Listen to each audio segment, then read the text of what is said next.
इस गांव के बाहर एक खंडहर है जहां हर रात कुछ अजीब होता है। रवि को इन बातों पर यकीन नहीं था जब तक कि उसने खुद वहां जाना शुरू नहीं किया। एक रात उसे वहां एक पुरानी किताब मिली जिसमें लिखा था, कर्ण पिशाचिनी तुम्हारे हर सवाल का जवाब देगी। रवि ने सोचा, अगर उसे सब कुछ पता चल जाए तो वो अमीर बन सकता है। उसने उसी रात साधना शुरू कर दी।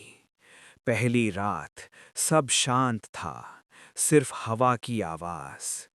दूसरी रात उसे अपने कान के पास एक हल्की सी फुसफुसाहट सुनाई दी, मैं तुम्हारे साथ हूं। रवि डर गया, लेकिन उसने साधना जारी रखी।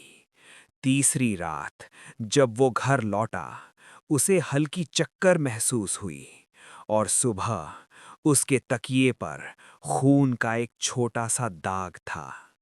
रवि ने ध्यान नहीं दिया। चौथी रात आवाज और करीब आ गई, जैसे कोई उसके कान के बिल्कुल पास खड़ा हो, तुम खास हो। अब रवि कमजोर दिखने लगा था, उसका चेहरा पीला पड़ चुका था।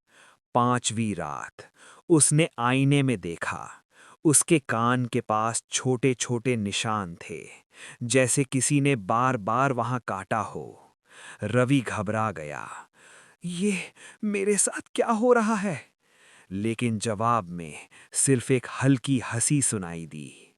छठी रात रवि ठीक से चल भी नहीं पा रहा था, उसका शरीर जैसे धीरे धीरे खत्म हो रहा था। उसने डरते हुए पूछा, तुम मेरे साथ क्या कर रही हो? आवाज धीरे से बोली, मैं तुम्हें मजबूत बना रही हूं। उसी रात रवि को महसूस हुआ जैसे कोई उसके कान से कुछ खींच रहा हो और वो जमीन पर गिर पड़ा।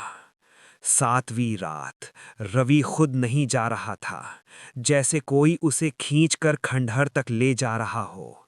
वहां अंधेरे के बीच कर्ण पिशाचिनी उसके सामने प्रकट हुई।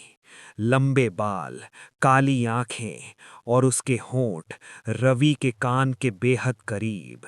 वो धीरे से फुसफुसाई, तुमने मुझे बुलाया था, अब तुम मेरे हो।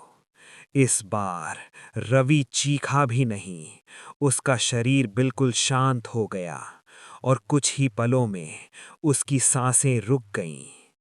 अगली सुबह गांव वाले उसे खंडहर में पाए। उसका शरीर सूखा हुआ था, जैसे उसमें खून बचा ही नहीं था। लेकिन सबसे डरावनी बात, उसके चेहरे पर एक अजीब सी मुस्कान थी और उसके कान के पास अब भी एक फुसफुसाहट गूंज रही थी, अब अगला कौन है?